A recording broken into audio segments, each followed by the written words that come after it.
खत्म कर लेते हैं। ध्यान से देखो, लिखल है उपसर्ग की परिभाषा। बहुत एकोरो में खाली वह पूछेगा किसे कहते से नहीं रहता है। कोई शब्द में पूछेगा कि कोई शब्द दे देगा, बोलेगा प्रताप, इसमें कौन सा उपसर्ग है।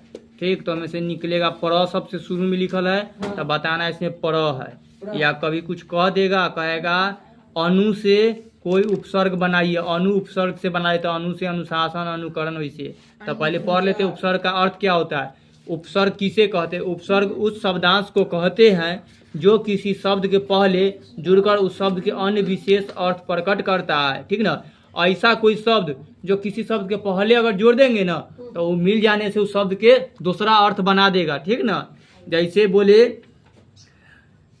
अभी।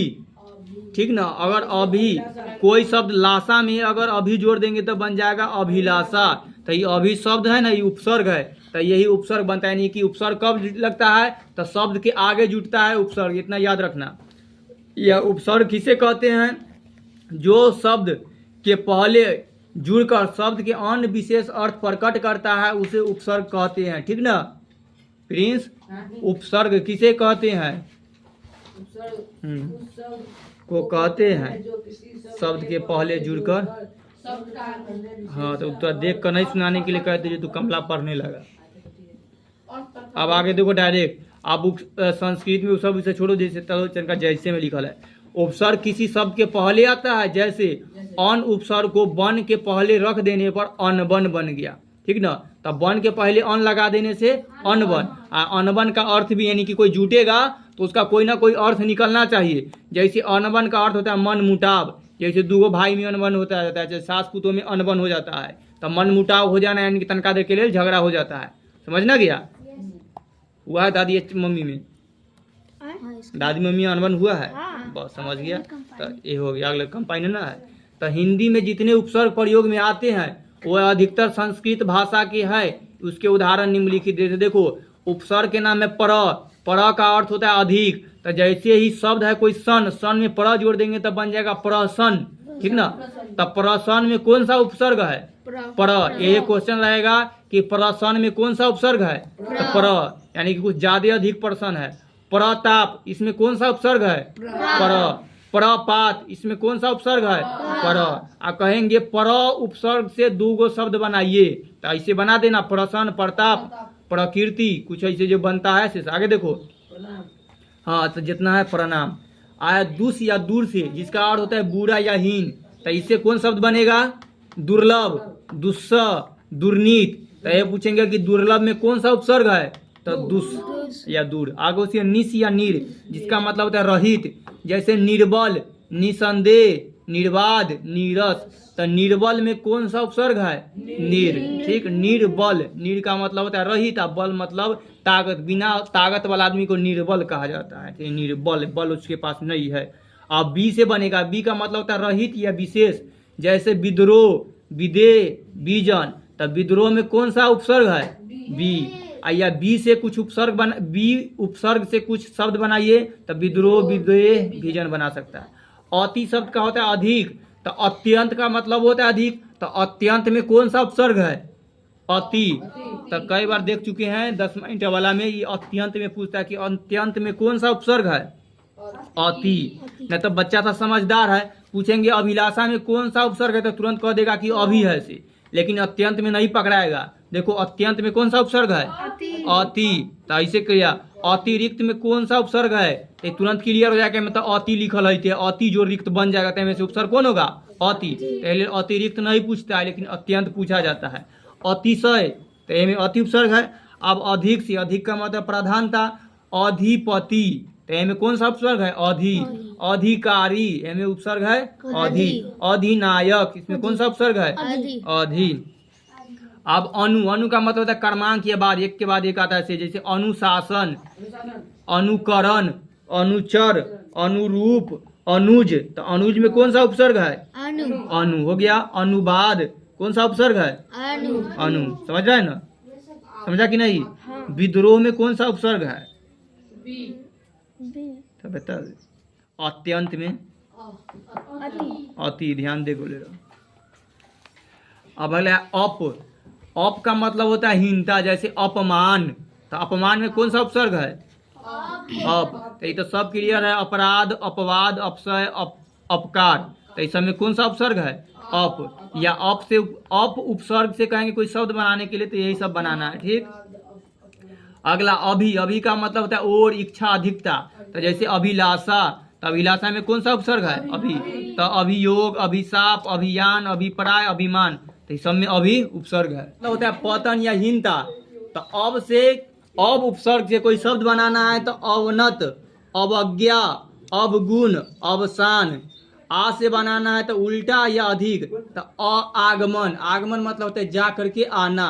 ठीक ना, तो उल्टा हो रहा है। आयत, आवास, प्रिंस। आवास में कौन सा उपसर्ग है? कितनी डंडा है? वो मोटका डंडा ना आया है। अत्यंत में कौन सा प्रत्यय है? अति उपसर्ग। बहुत अच्छा। अब आए तू बताओ, अपमान में कौन सा उपसर्ग है? बहुत अच्छा। रॉबिन्स बताओ, निर्बल में कौन सा उपसर्ग है? हाँ, नीर। अमन बताओ, अनुज में कौन सा उपसर्ग है? बहुत अच्छा। आगे देखो जाओ, तो आप समझो ना, और बहुत सारा बता देते हैं। अपमान। अब वाला देखो, अब का मतलब होता है हीनता। जैसे अवनत, अवज्ञा, अनुपगान, अवशासन, इस सब में कौन सा उपसर्ग है? अब। किताब कहाँ गया? दूर निकाल के देखो। अगला देखो, आ उपसर्ग। आगमन। आ के मतलब कोई चीज उल्टा होगा तो देखो आगमन में कौन सा उपसर्ग है? तो आ। आयत में इस तरह से बहुत हल्का हल्का है। आगे वाला किताब में हार्ड रहेगा, चाहे उसमें तो बहुत हल्की है। देखो उप में, उप से कोई शब्द बनाना हो तब बनाएंगे। देखो उप से कोई शब्द बनाना हो तब बनाएंगे उपकूल, उपवन, उपासना, उपदेश, उपनाम, उपमंत्री। ठीक ना, तो कहेगा अब कुछ बनाना दो, उप से बनाओ। उप, हाँ, उपराष्ट्रपति देखा बना ना, ये तरह बस।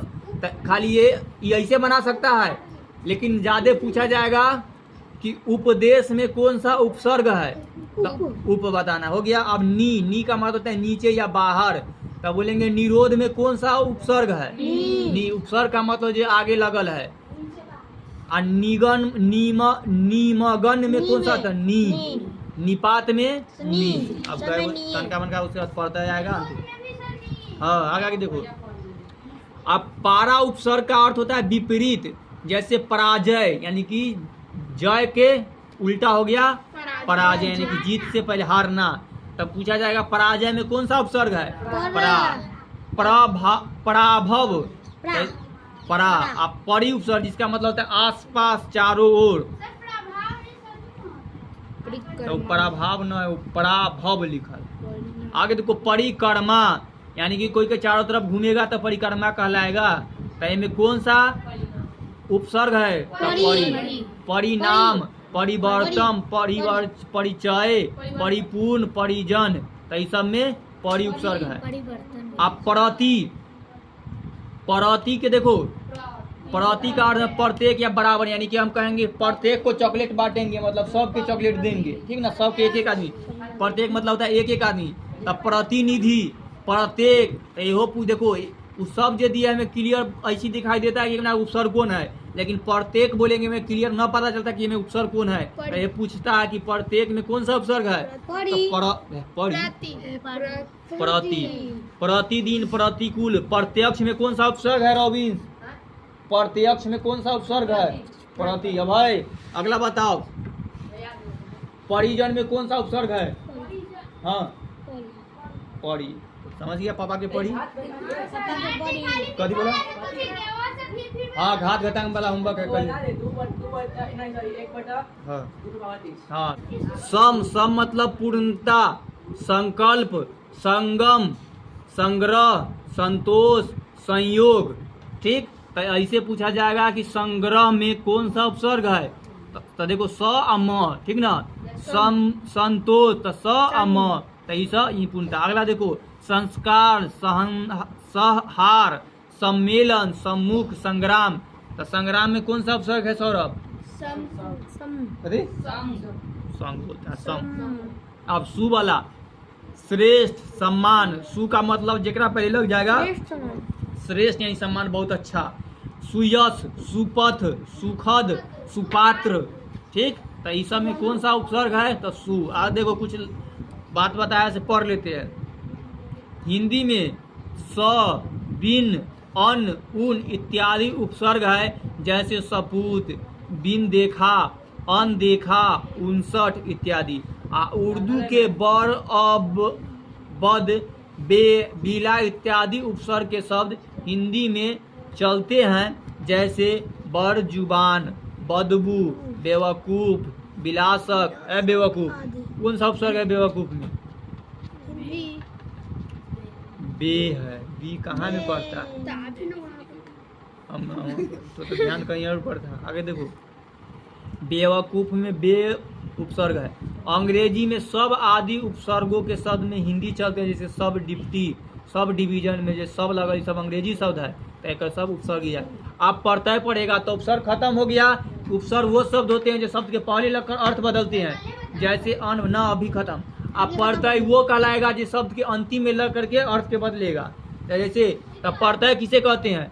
पढ़ता है उस शब्द को कहते हैं जो किसी शब्द के अंत में जुड़कर उस शब्द के भिन्न अर्थ को प्रकट करता है। ठीक, समझ गया सौरभ? भिन्न कथी लिखता है? और पढ़ते शब्द के अंत में आता है। पढ़ते हमेशा शब्द के अंत में आता है। जैसे भाला शब्द में जैसी आई जोड़ देंगे तो बन जाएगा भलाई। तब पूछा जाए रुद्र भलाई में कौन सा प्रत्यय है? ई नहीं, आई। तो ई के कर रहा था, इधर बताओ।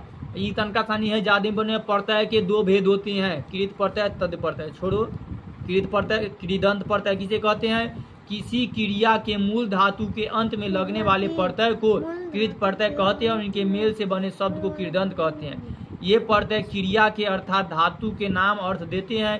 कृत प्रत्यय के योग से संज्ञा और विशेषण बनते हैं। हिंदी में क्रिया के नाम के अंत में ना जैसे लगता है, हट देने पर अंश बच जाता है, वहीं जैसे कहना में कह, चलना चल, इस तरह से। आप कुछ प्रत्यय हम नीचे बोलेंगे, देखो किसमें कौन लगा है।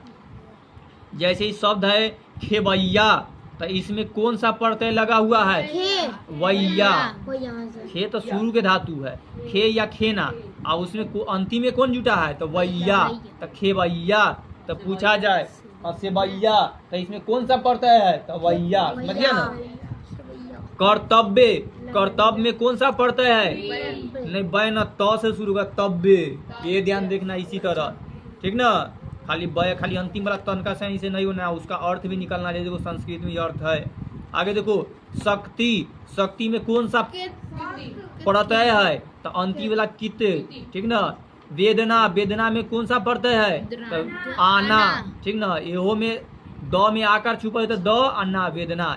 इच्छा में कौन सा प्रत्यय है? आ। तो छा पर जे का कि इच्छ अलग हो जाएगा, छा अलग। आप एगो कीर्त प्रत्यय में देख लो, दर्शनीय में कौन सा प्रत्यय है? अनिये। तो दर्श, अन्नी में देखो तो पहले स में अ छुपल है, न में दीर्घी का य, तो दर्शनीय, दर्श, दर्श जोड़ अनिये बन जाएगा अलग अलग। तो यह दर्शनीय में अनिये है। अगला है दे, तो दे में कौन सा प्रत्यय है? तो अंतिम में ये। पूज्य में कौन सा प्रत्यय है? तो य, ठीक ना। अगला है टिकाऊ, टिकाऊ में कौन सा? तो आऊ। सुना कभी आऊ फिल्म में? लड़का, लड़का में कौन सा प्रत्यय है? आका। और लड़की में आकी होना चाहिए ना। और खिलाड़ी में आरी होना गया। तो लड़की रहे तो वो में आरी, और खिलाड़ी रहे तो वो में आरी प्रत्यय होता है, आरी। अब तद्भव प्रत्यय देखो, तद्भव की परिभाषा संज्ञा और विशेषण के अंत में लगने वाले नहीं, तद्दती है। प्रत्यय के दो प्रकार, कृदंत प्रत्यय और तद्दती प्रत्यय। तो कृदंत में ही दोनों पढ़ लिया। अब तद्दती में जो संज्ञा और विशेषण के अंत में लगने वाले प्रत्यय को तद्दती प्रत्यय कहते हैं और इनके मेल से बने शब्द को तदिदान छोड़ से की पढ़ते हैं। लिखल है अत, कथी है अंग्रेजी? अंतय। तो अंतय में कौन सा प्रत्यय है? य। तालव्य, इसमें कौन सा? य। ग्राम्य, य। नाविक में एक। मौखिक में एक। दाम्या में मय। फलित में इत। तो फल जोड़ इत बनकर बन गया फलित, ये सब शब्द लिया है। मुखर में र। देखो इसको अलग करने पर अर्थ भी निकले, जैसे फलित के कही तो फल निकला, इत निकला, ठीक ना। अगला देखो मुखर, मुखर में र, आ कुलीन, कुलीन में कुल जोड़ इन, तो इन प्रत्यय है। मेधावी में कौन सा प्रत्यय है? ई। राष्ट्रीय में कौन सा प्रत्यय है? ई।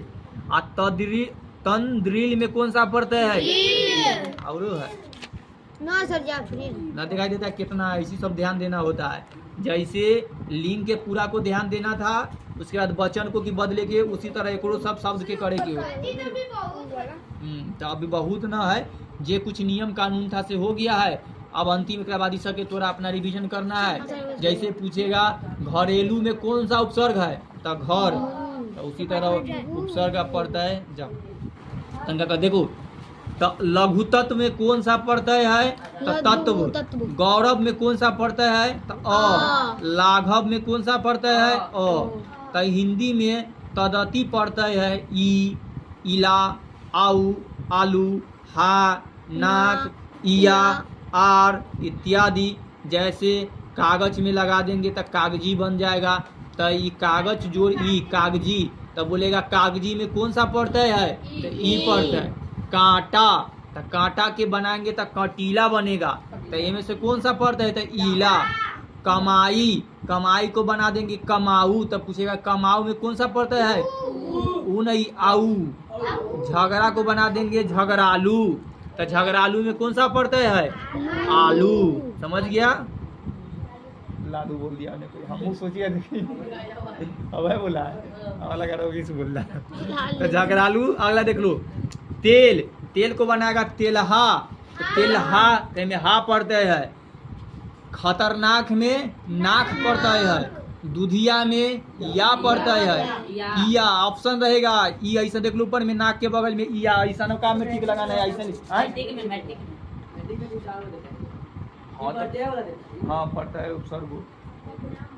अगला देखो, दुधिया हो गया, आ दुधार में आर प्रत्यय है। प्रयोग और शब्द रचना की दृष्टि से हिंदी में कीर्त पद्धति प्रत्ययों के मेल से बने शब्दों का बड़ा उपयोग और महत्व है। कुछ उदाहरण निम्नलिखित कुछ दे दिया गया है कि देख लो, ईसा है बउआ, ईसा के ऐसी देखो क्या गो से खोजना, खोजना में खोज, घटना में घटाव, इस तरह से बनल है। तो इस तरह से इतना तक क्लियर। तो अगला दिन कारक हो जाएगा क्वेश्चन। सबसे ज्यादा की कथी है? तो ये रहेगा कि राष्ट्रीय में कौन सा प्रत्यय है?